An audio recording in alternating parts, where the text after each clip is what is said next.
All right, looks like we're live, or at least I hope we're live. I'm trying a new setup here and some technical difficulties, but I'll manage.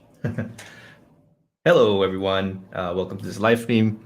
I'm trying to do more of these actual live streams just to practice my on-camera presence, but also, as you find out in this live stream later on, I'm sharing some of my struggles, some of my mistakes when I was growing my YouTube channel to 1,000 subscribers.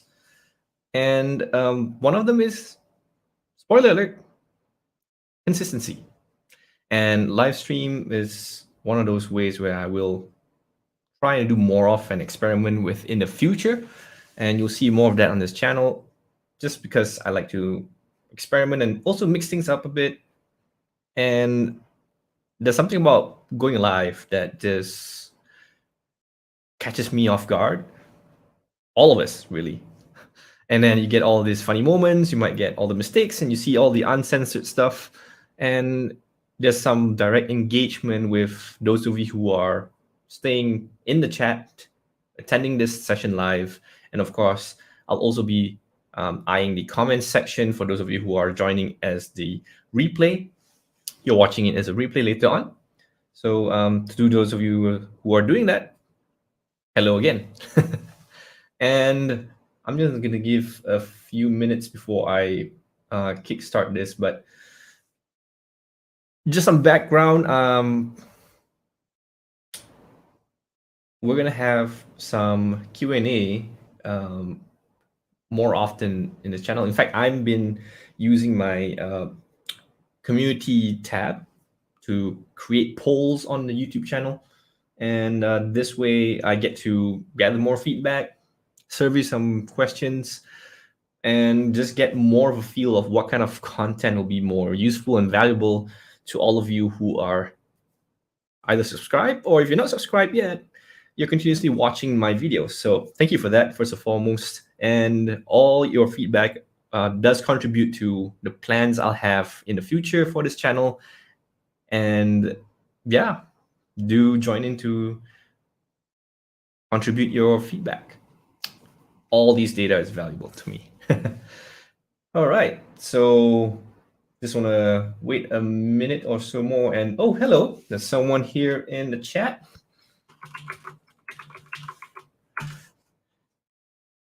Drop by and say hello. Hi, Bruno. Bruno's a colleague from work. Nice to see you getting some feedback and support here. Always appreciate it. Now, I think with that warm up out of the way, let's get started with today's topic, which is going to be very interesting for a lot of you who are starting out on YouTube and trying to figure out what to do with your channel.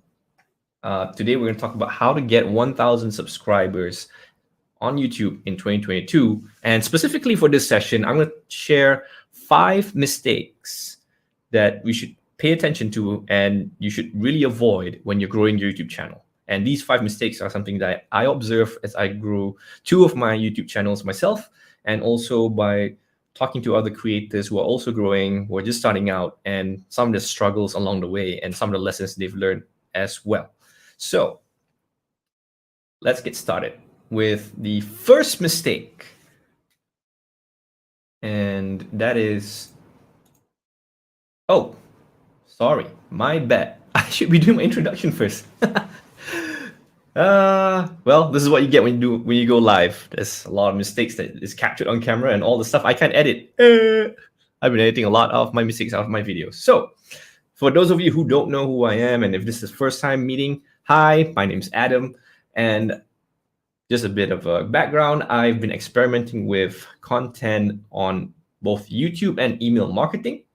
I started another YouTube channel called Pixel Mystique Games. Managed to grow that channel to 4,000 subscribers. And then I've also experimented with creating a Udemy course, which got me 5,000 enrollments worldwide. And from there, generated some passive income through those sales of the Udemy course, and also through affiliate marketing and YouTube AdSense from my YouTube channel. And then that's where the experimentation got me interested more and more on, creating content online and seeing how else can I create more income and how far can I push this concept. And speaking of which, as I mentioned before, I started with my Pixel Mystique Games channel, which is specific to game development. And then later on, I shifted my focus to Hustle Savvy, which is this channel that you're watching right now. And I have stopped posting on the other channel. So I realized that I cannot manage two channels at once. And I made that conscious decision to focus on this channel instead, because my new mission, which I would like to dive deeper into, is to help simplify video making for creators. So for those of you who are creating content, for those of you who are trying to do the same things as I am, trying to create digital products, online courses, creating online business, this is for you. I'm sharing my tips, tactics, and past experience creating video content online. So that's the purpose of the channel. And just quick disclaimer, I'm not claiming to be an expert, but I am sharing what I've learned. And these are all my past mistakes, my good strategies as well, my wins. And hopefully my goal is to actually, empower you to start exploring video content creation and how you can take your expertise, your knowledge, and package it into, consumable content for others. You can also be an entertainment channel, package your ideas into entertaining content, make people laugh, make people feel certain emotions. And if you're doing drama or something like that, that's cool too. So now that we've gone through the intro, we're going to jump straight into the 5 mistakes when it comes to growing a YouTube channel. And mistake number 1 is posting random videos. So when you post random videos, when you're just trying different types of topics too frequently, when you're first starting out, it's very normal. But continuously doing this in the long run will not only confuse the viewer, but also YouTube itself. When you speak to everyone, you speak to no one. There's no focus. People can't really grasp what is your objective, what is your mission, and what's the value that you bring to them as the viewer. And so I'm not saying experimentation is bad. It is important because you need to continuously try out new ideas, explore new trends, learn from other people and other channels as well. But at the same time, at some point, you need to narrow down your focus and figure out what is it that makes you unique. What is it that you want to focus in terms of problem solving, what kind of value you're bringing to your viewers. And finding that focus is going to be quite challenging for most people.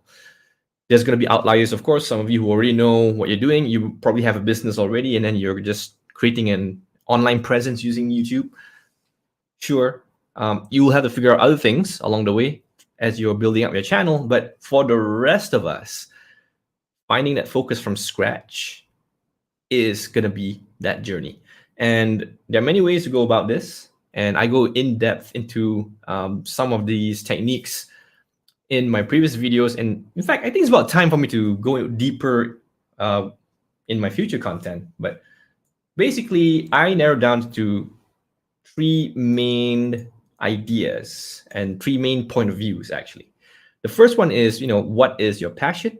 The second is proficiency. What is it that you're good at? And then the third one is profit. Can you make money if you focus on this topic, if you focus on this niche or this subject? So there's this balance that you need to find. And these 3 intersecting ideas, when they come together, that will be your focus for your YouTube channel. And the reason why I include these 3 things is because passion alone will not be enough. I'm going to say this again. Passion alone will not be enough. I've gone down that route, and I've made that mistake before across not just YouTube, but any other social media platform that I tried to grow a following. And I realized that, without enough interest in that particular topic or niche, you're not going to survive a long marathon that is just a creator economy and just the journey of being a content creator. And so you need that stamina, the endurance to keep going, keep pushing forward. You also get bored at some point. So make sure that it's something that you're passionate about. And this naturally ties into, or maybe not, proficiency, whether or not you have enough expertise within that channel, or within that focus, within that topic. And not all channels would require proficiency. Obviously, if you're doing entertainment-based channels, there are instances where if you're good at your skill set as a comedian, for example, sure, you can have the higher chance of entertaining someone, making someone laugh, and then getting them to come back for more. But there's also the education side where I mostly focus on. So proficiency here comes from your work experience, maybe your experience diving deeper into a particular hobby or topic, so much so that you have so much to share. So you don't have to be a complete master in this topic or in this niche, but you need to have enough experience in it that you can share a little bit of what you've learned. And then this way, you look for people who are, a step behind you or maybe 10 steps behind you. So there's a technique on that as well, which I talk about in my other videos. Probably I'll do another video on that. Then finally, I also made a video on this, profit. So some markets are just not suitable to sustain you or turn your passion into your business. So you need to do enough comparative research. You need to do enough market market research to understand what other products are out there, what are the services out there, what other channels are similar to this channel that you're trying to make. And you're not trying to copy anyone, but you are trying to understand whether or not they're able to turn that into an actual business, or they were a business already and then now they're creating content on YouTube around that business, around that topic, right? And again, your goal is not to copy. Your goal is to validate that, hey, there's enough people, enough interest, so much so that they're willing to pay to get more either access to this content or more professional help through the products or services that these other channels provide. So finding your focus, it's a journey. It takes time.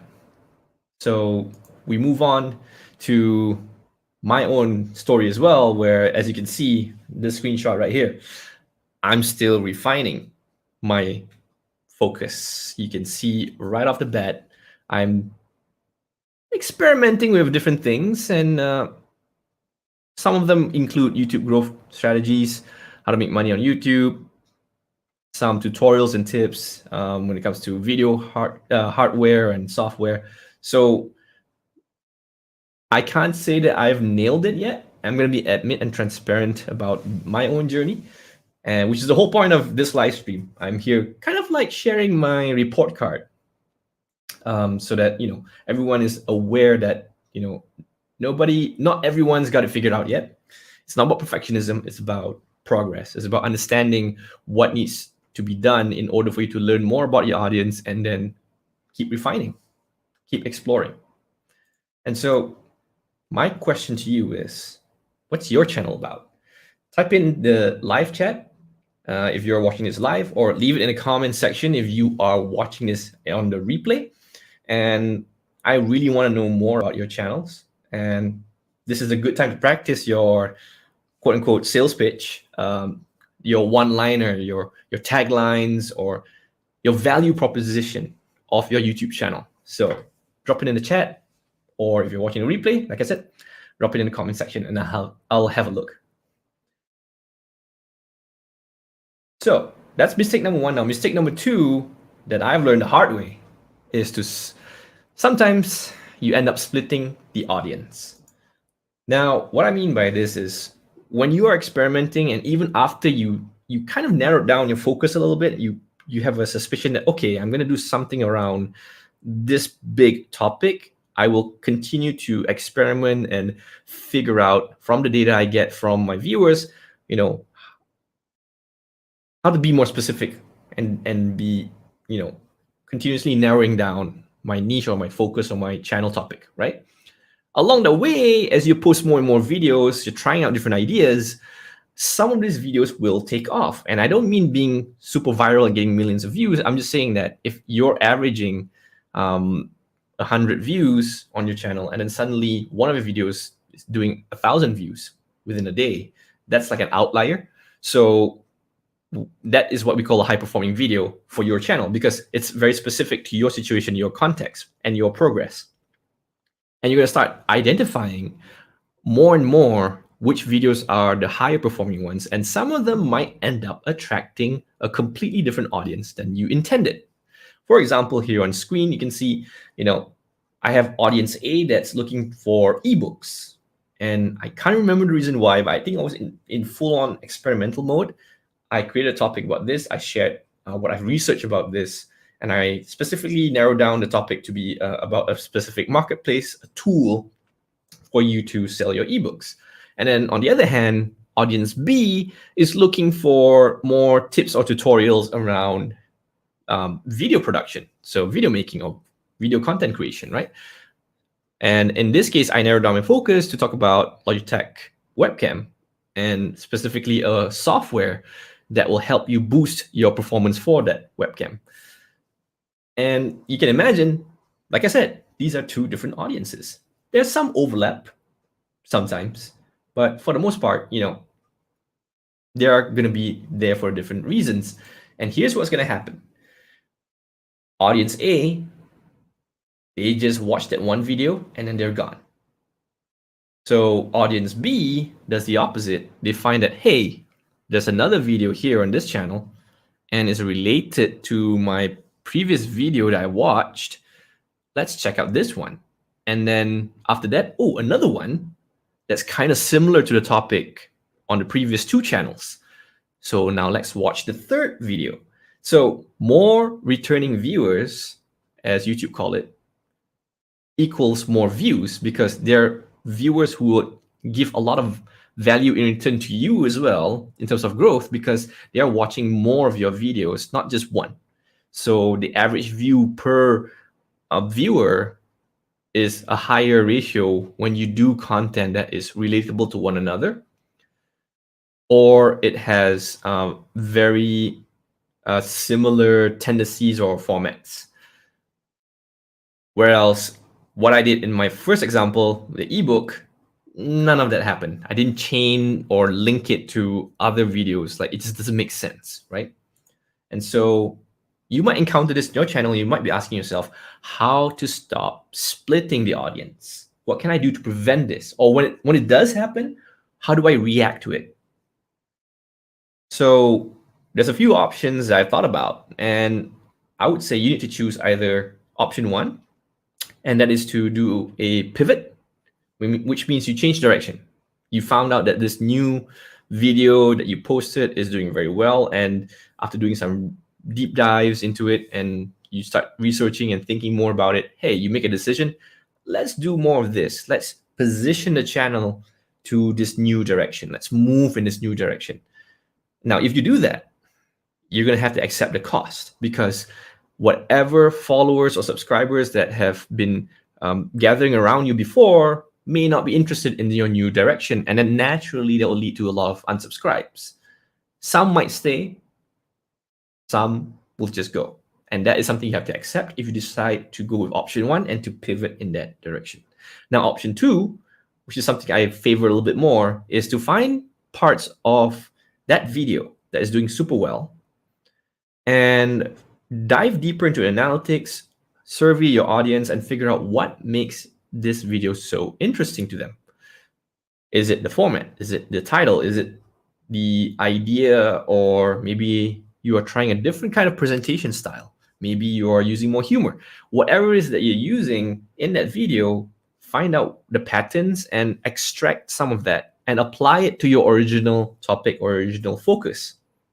So if you're, for example, doing a cooking channel and you're just sharing recipes all this while, and then somehow you just decided to do another video that's a bit more experimental, and it's about Legos for whatever reason, and then you dive deeper in why people like that kind of content is not necessarily for the Legos, but because throughout the story of that video, you create it around a challenge format. So first, to build this Lego using just the color blue wins something. Maybe you're competing with your kids or your siblings, just for the heck of it, right?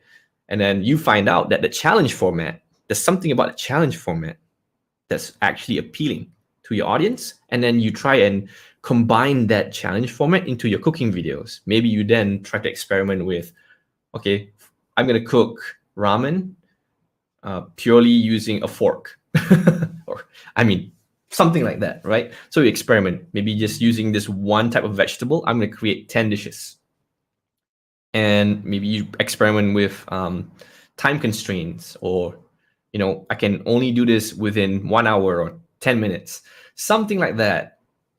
That encompasses the challenge format. There's a lot of variables you can play around with when it comes to challenges. Could spice up your video and create a whole new content bucket for you. So a whole new content type for you to add on to your YouTube channel. Does that make sense? I hope so. I'll be doing more videos on this, and I'll be doing the experiments myself to kind of see how that goes and how it grows my channel. So the other thing I want to note here is that you might also want to consider hiding some of your videos that's causing this audience split. So if you look at the screen right now, some examples here, I put these videos to private. So I don't delete them completely. When it goes to private, people need to get your permission to even find the video. They can't even look anywhere on YouTube for it unless they log in within your YouTube account. But so the reason why you do this is because I get to keep the analytics here, so that if I need to do more studying, more research, some deep dives into my older videos, I can do that. I can find patterns, so the records are still there.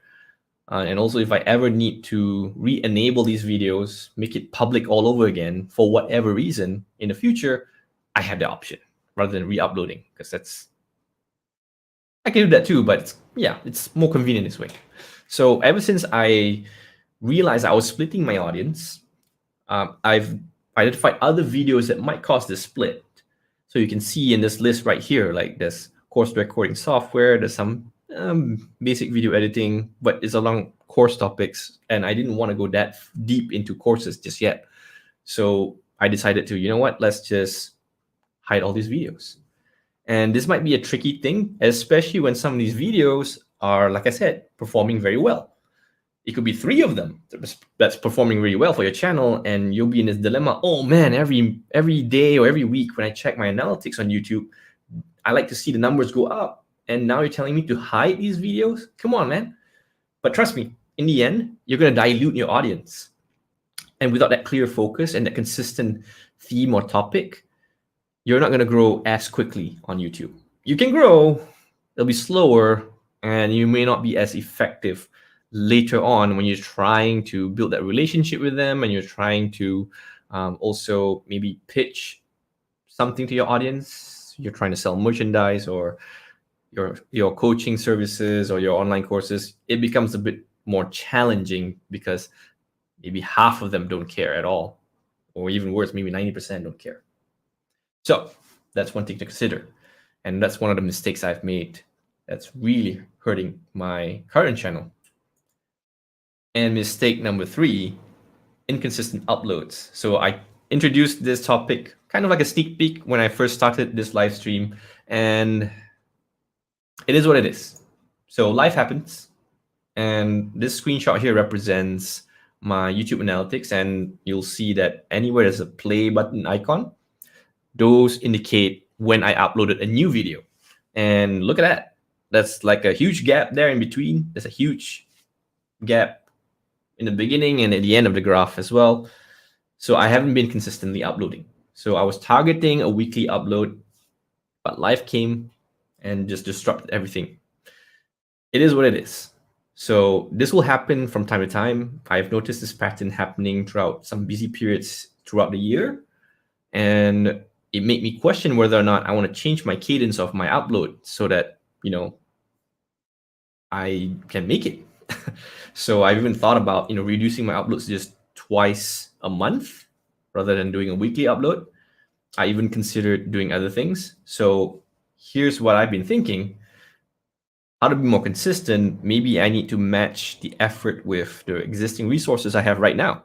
So I'm a solo creator. I don't have an editor. I don't have a videographer, anything like that.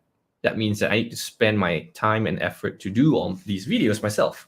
And that's very important to remember, because then I might have to reduce my editing time, cut down all the nice things I could have made my video better.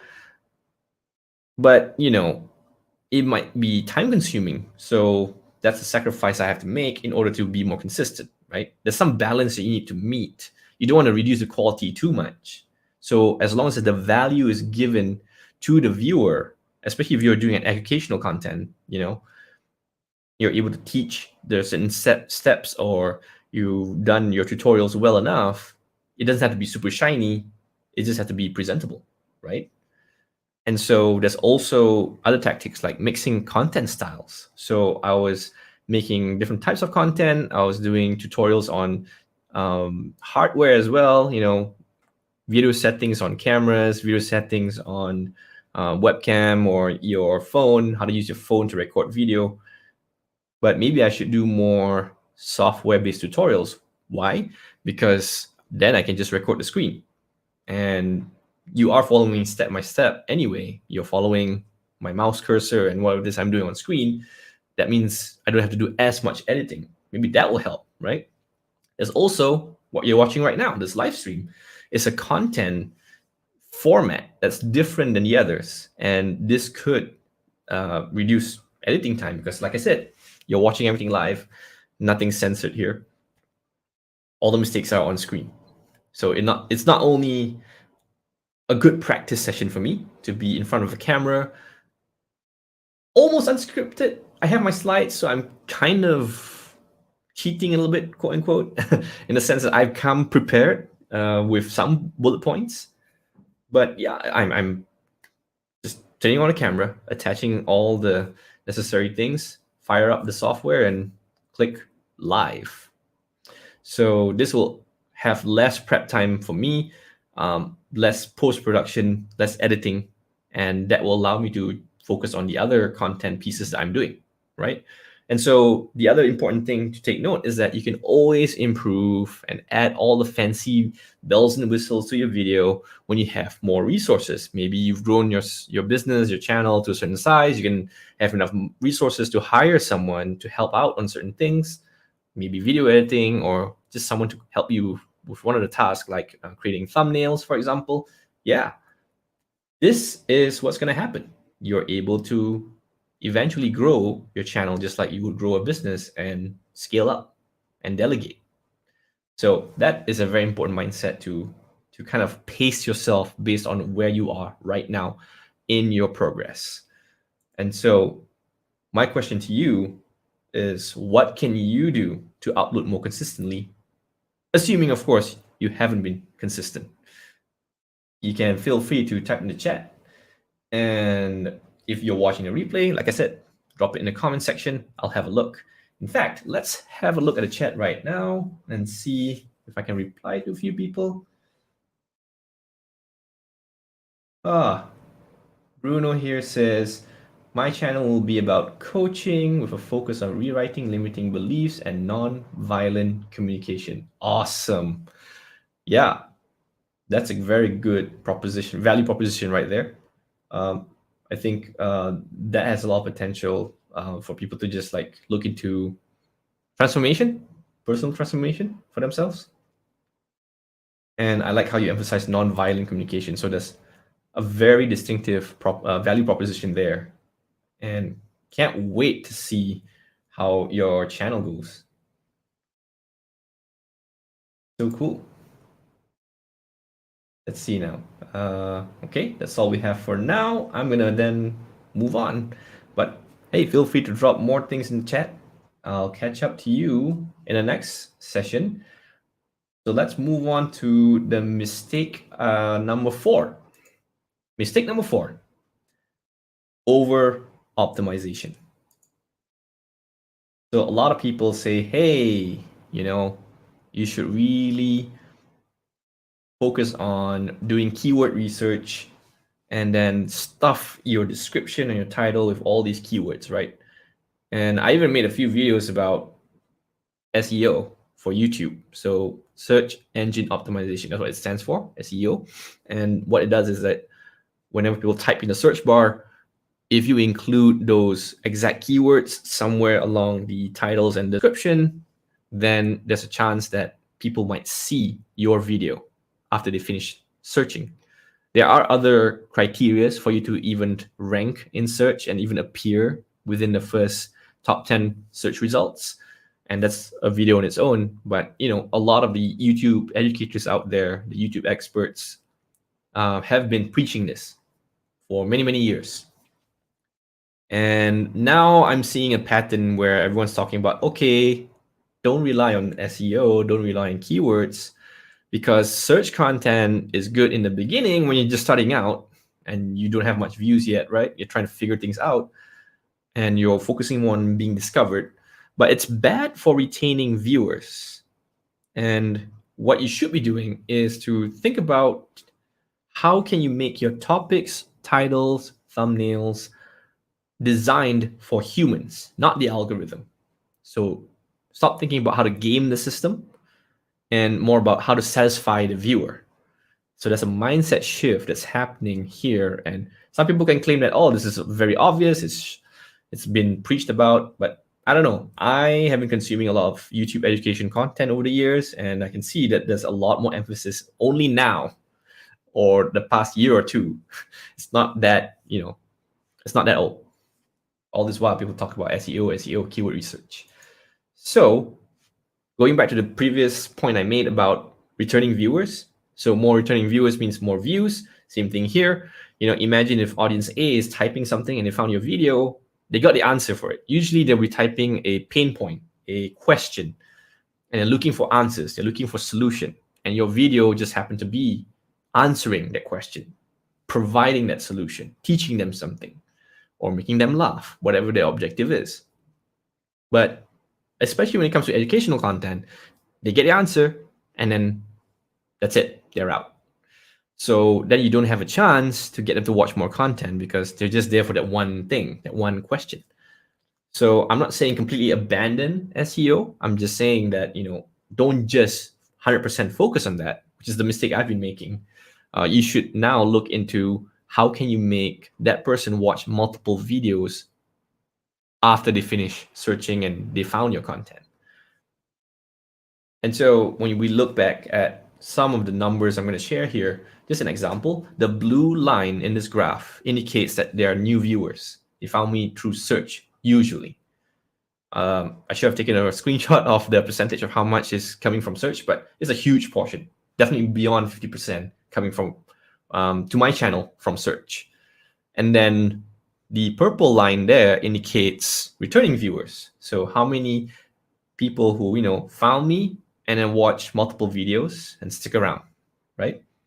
And so what you ideally want is to have the nice balance where these two lines are pretty close together.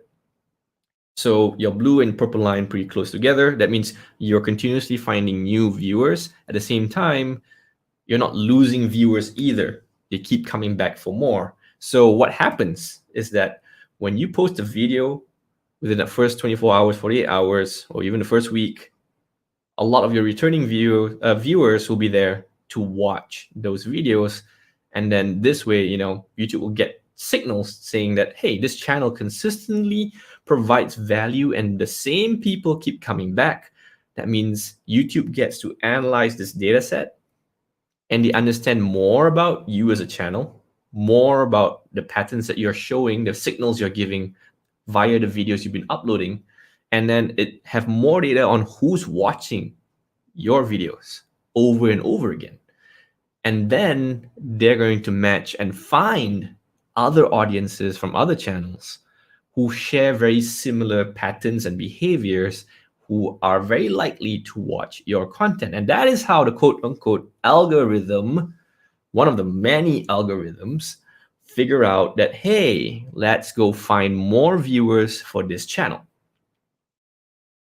So this is why you're technically trying to get back-to-back viewers so that the pattern becomes very obvious for YouTube to promote your videos to the right people.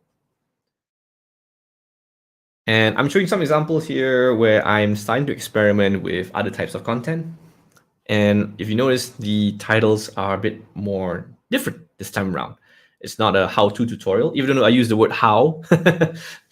Old habits die hard, I guess. Whenever it makes sense, I'll keep using those words, by the way. But I'm adding more power words, how to make insanely engaging videos, right? The word insanely. And I'm also experimenting with mostly lower caps. So that makes the word insanely, when I make it capitalized, it stands out a bit more. That's the theory anyway. We'll see once we have more data on this. And there's not enough of these content on my channel yet for me to come to any conclusion. So I have to probably pump out a few more to see, okay, whether or not it's working. And for those people who are watching it, why are they watching it? And at what point do they stop watching? You actually can look at your analytics to see, when they drop off and all that. So that's pretty interesting as well. And so I'm also positioning these videos to appear on the homepage. And like this screenshot right here, imagine when you load YouTube, you're not going for the search, you're not typing anything, you're not looking for anything, you're just browsing. And you see one of my videos. Now, search-based content may not be that optimized for you to kind of click on when you're in this mode of browsing. So I'm still figuring out what kind of content that I need to make that will be very appealing for people who are interested in my kind of content and would like to click and watch certain types of videos when they're not looking for something, when they're not searching for something. So that is a challenge on its own. It's the next evolution of my channel. So I will be experimenting with different types of content formats to fit that criteria. So that's what happens when you don't just focus on search, you focus on the other channel audience sources, your traffic sources. So in this case, what YouTube calls the browse feature. Homepage is one of the browse features. I can't remember the rest. There's a breakdown in the YouTube analytics. You can find that. There's also suggested. So suggested content is when you watch one video, you'll see either content on the right side if you're on desktop. Sometimes, depending on how big your view of your video player is, it might be at the bottom right. You'll be looking at a row of upcoming videos that YouTube thinks is relevant to the one you're watching right now. So that is also another strategy. That's also another traffic source. If you can position your videos to be binge worthy, you watch one video and then naturally it continues with another video, whether it's a step-by-step tutorial that has part 1 or part 2, for example, or maybe you are doing a sort of like a mini course of a specific tutorial or a specific topic. Those are good candidates for you to trigger these kind of binge watching experiences through suggested, which I'm also going to experiment. And maybe I'll share some of those results in a future live stream. Cool. Let's see. Oh, hi, Dave. Bruno's still around here, I think. Just seeing who's in the chat right here. So excited for all of you to be here. And yeah, thanks for just listening about all the lessons I'm sharing. This is also an experiment, by the way. You're all my guinea pigs, surprise. And I'm gonna see what interests you when it comes to live stream. And live stream is a format on its own. It's all about that connection with the viewer. I've been told that it's also about how you can just try out new ideas and new topics with very low prep time. No need to edit. Just click record. Awesome. There's also a bit of a lag when it comes to live stream. So I think I apologize if I don't get an immediate I don't immediately reply to some of your comments. I think about it's a 6 to 10 second lag depending on the internet connection. But yeah, anyway, it's live stream stuff. Okay, let's move on to the next mistake. Mistake number 5 when it comes to growing on YouTube: lack of patience. Sounds pretty obvious, but I cannot stress this enough. And I guess I'm treating this as a reminder to myself, as well as to everyone else who's struggling on YouTube right now. So think about it this way: YouTube is a long-term game. It's a marathon and it's not a sprint. So you have to think about not just, the immediate excitement that you get when you're first starting your channel and you're uploading 1 or 2 videos, or maybe, finally something performs way better than usual. Oh my God, those are really, really exciting things. And then you might upload your next video and then it doesn't perform well, and then you lose momentum. You lose motivation. I can tell you, I've been there so many times. I want to give up every single time myself. So I'm being completely vulnerable here. And it continuously happens. It's just going to keep repeating itself. And you have to get ready to repel those negative thoughts. In fact, when it comes to success in general, there's this term that people keep saying, success is an iceberg. You can see the tip of the iceberg. Usually that's what people always see. People always talk about the overnight success. And this goes not just for YouTube channels, but also business in general, right? Look at a channel that has 1 million subscribers over 1 year. Oh, just 1 year. Yeah. But we don't know the full story. We don't know what happens behind the scenes. We don't know what are some of the competitive advantages that channel might have had before. Maybe this is his 10th channel. Who knows? It's not the first, right? So the other 9 channels could have failed, and the 10th one was a success. So there's always untold stories. So underneath that iceberg, in the cold water, is where you see below the surface there's persistence. You need that to continue, because you're going to fail multiple times. You're going to need sacrifices. There'll be times where you need to put in extra hours. You need to also learn new things and form good habits. All that hard work is completely unseen by other people. Trust me on this. People think that because I make it look easy, they think that, oh, you're not struggling at all, or you're so good at what you do, like you must have learned it within, a day. And I told them, no, it took years for me to perfect my craft. I'm not even, in fact, perfection is the wrong word. It took me years to get to where I am today. And I dare say that I have so much more to learn, because my second channel, in my opinion at least, is not performing as well as my previous channel. The previous channel grew faster. Within less than a year, reached 1,000 subscribers and had way more views within the first 24 hours every time I upload. So there were a lot of things I did well there. I could figure out the audience pretty well as well. But also, I'm sometimes being a bit too harsh, because the reality is when I come into this new channel, this new niche, this new focus, there are different obstacles. There's way more competition. People are way better at producing content. So it's not just a volume thing, it's also quality, right? And there's different topics and different positioning that they've taken, and they're able to focus even deeper into the nuances of video production.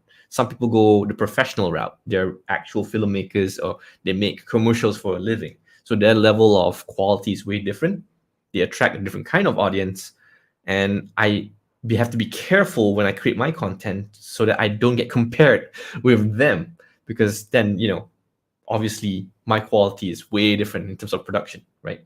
And then there's also people who have positioned their channel where they teach completely for beginners. So there's no dumb questions there. There are no, they dumb down some of the terminologies so that they don't get too technical, and they explain things in a certain way that a beginner would understand. So there are so many different angles to take when it comes to positioning your channel. And sometimes you start to realize that, hey, I've been comparing my channel with someone else, and then I feel bad about it because I'm not good enough. I feel like I'm still far. I'm still behind so many people. But in reality, you shouldn't be comparing yourself to other channels. You should be still looking at them. You should be studying them. You should be analyzing new trends and new tactics or strategies that they're doing, new content formats, new tricks that you can learn and apply them and adapt to your channel for sure. But don't compare yourself to their progress. That is a recipe for disaster. You completely deflate whatever motivation you have. I'm saying this to you, but I think, in fact, I'm sure I'm saying this to myself as well as a reminder because, boy, I've experienced that so many times, and I have to constantly figure out new creative ways to kind of knock some sense into myself and stop thinking that way and continue producing more content for this channel. Because at the end of the day, it's not for me, it's for you, the viewer. How can I satisfy the viewer? How can I fulfill the needs of the viewer? And how can I keep improving different aspects of my craft so that I become better at what I do? And also that way I can serve you and more of you once I prove myself. So those are like some of the mindset shifts that probably needs to happen as you grow your channel and you start to find yourself being stuck. And so with that, basically, I've covered 5 mistakes, and all of them are right there within the past, let's see, 40 minutes throughout this live stream. So I guess we can go into some Q&A here. If there's anyone still around, let me have a look at the chat. Feel free to drop any questions you might have. Anything about YouTube or even video content creation, I'll try my best to answer and see how I can help. I might even point you to resources that is not in my channel because there are just some topics that I'm not confident to cover, at least not yet. And there's also maybe some topics I'm just not an expert in. So feel free, ask me any questions in the comment section. Ask me any questions in the chat for those of you who are watching live right now. See, remind myself there's a bit of a lag, so sometimes people might not. Okay, first question from Bruno. How do you handle imposter syndrome? Woo, that's tough. Imposter syndrome is something that just keeps coming back. From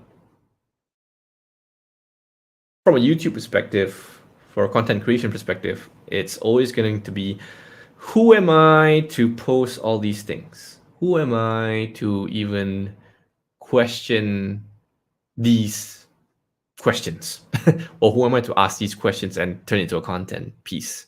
Who am I to give advice to people? Who am I to entertain them and make them laugh? I'm not even that funny. So there's different types of self-sabotaging thoughts that might go through your mind when you're, especially when you're first starting your content creation journey. But again, even for myself, I've been doing it for years and I still have imposter syndrome. They manifest in different ways now. And every single time I have to figure out how to deal with them. So it might be different for different people. Again, it depends what kind of characteristics you have and past traumas that you might have as well. That's on a personal level. For me, I have to constantly remind myself, okay, who am I doing this for? Because it's not for me. I mean, sure, I'm trying to grow a business. I'm trying to, find ways to improve and reach my message to more people, and so that I can help them and get paid along the way, and that'll be great. But the moment I think more about the audience I'm serving and make it less about myself, it becomes a lot easier to deal with this whole imposter syndrome. And then another technique that I've learned from someone else is take a look at your previous content, especially the highest performing ones. Look at the comment section and slow down as you scroll and look at all the good things that people are saying about you. For example, I can see, people saying, "Oh, thank you for this tutorial. You totally answered the question. Oh, thank you for being very specific. Thank you for being straight to the point, no fluff. Thanks for answering my questions. Thanks for listening to my feedback. You've made more videos like this. I appreciate that. Hey, this is a great video. I have another suggestion. Can you talk about this?" So these are all positive signals that you can filter from your comments and then go through them whenever you're feeling down, whenever you're feeling the lack of positivity, right? And from there, you can build momentum. And a third one I could think about is to always say, okay, now that you've already done the whole, reorientation and reminding yourself that this is not just about you, it's about everyone else, it's about the viewer. And you also look at the positive comments. Now bring it all together and say, okay, because of all these positive things that's being said about my previous videos, I should really make more videos. And if I'm feeling down or tired for whatever reason, I'm just gonna make one. So you just wanna kickstart that habit again. You make one more video, and then usually momentum kicks in. You're like, you know what? Let's pick another one. And without you knowing it, without you realizing it, you're now making multiple videos all over again. And then you probably enter that flow state, and you may not want to slow down anymore. So that's one way to help with imposter syndrome. There's probably more tips. I could probably make a whole video about it and maybe compile top 10 tips. Yeah, I'll write that down. Probably a good idea for a new video. Thanks for that question, Bruno. Let's see. Any other questions here?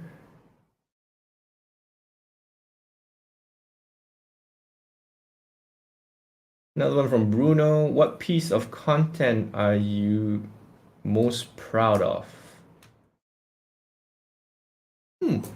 Okay, let's see if I can pull up on the screen real quick some examples.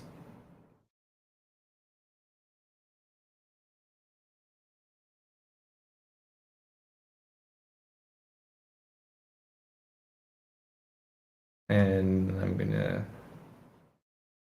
share some of that right now. Give me a second. Okay, so taking a look at my channel here, I would say if I filter by most popular. By the way, this is one of the tips I have for, if you're doing channel research on other similar channels in your niche, and you're trying to see, some patterns in what they're doing.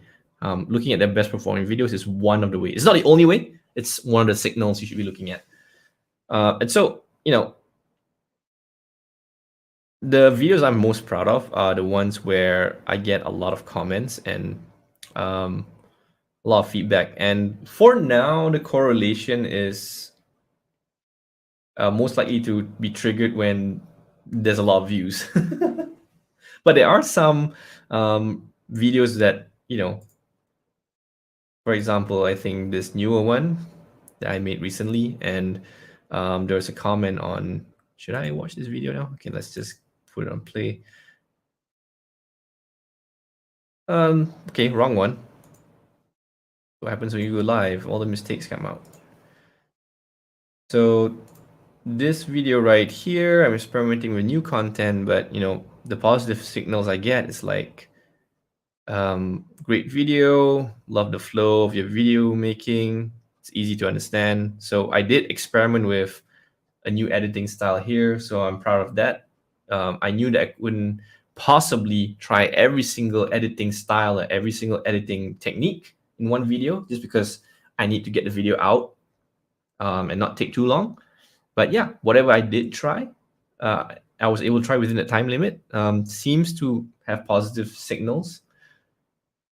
And it's always these things where I'm proud of when I get all these feedback.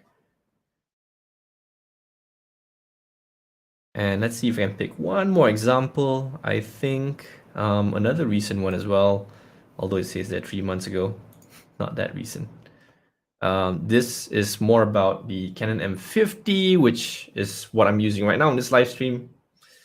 I am actually having this experiment where I'm strategizing around creating this Canon M50 playlist where I have a series of videos all about the Canon M50. So the theory that I'm experimenting and trying to get clarity on is if I were to make a complete playlist all around the same topic, can I get lots more views because people are more likely to click on other videos on a playlist. So I have to figure out about the customer journey. For example, one idea I have is to maybe create eventually a review video about the Canon M50 and then create another video on how to have the best video settings on the Canon M50. So before you buy the Canon M50, you will do research and hopefully my review video comes out, you get to watch it. And then once you purchase it, you're going to learn more about it. So now you're going to look at my other videos in my playlist where I teach you how to use it, how to set it up. So in that way, it will create this chain effect of binge watching. And that is also one of the things where I'm most proud of. I was able to figure out that technique, that strategy. And also in this video, there's not as much competition compared to the other keywords. So I'm getting a lot of comments here. And some of them give me questions, is it compatible with OBS? Hey, good video. And then more questions, which is all good because that gives me more data on, what kind of questions I should answer in the future.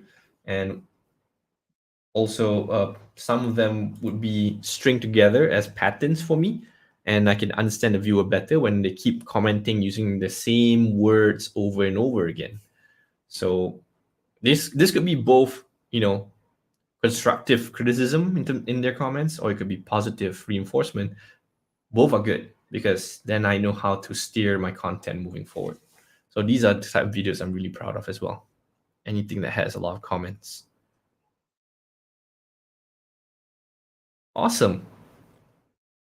So with that, I think as we reach almost the 1 hour mark, if there's no more questions, let's see if there's any more. Just need to check out the chat here.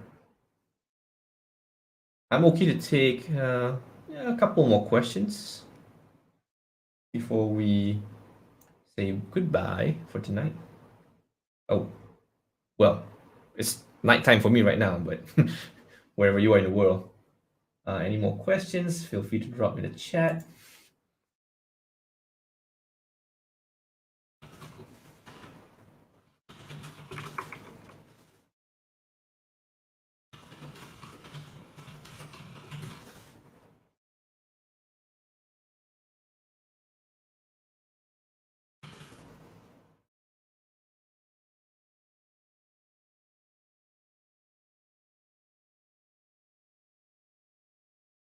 Also, let me know which part of the world you're from. You can type in the chat or in the comment section below. I'm telling you where I am right now.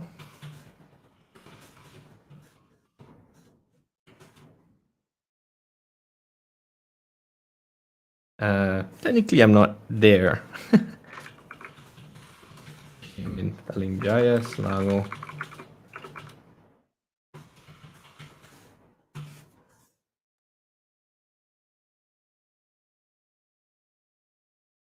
Love to know where you guys are from as well. Feel free to drop it in the chat, in the comment section. Also drop, again, if you just joined, any questions you have about YouTube or video content creation as well.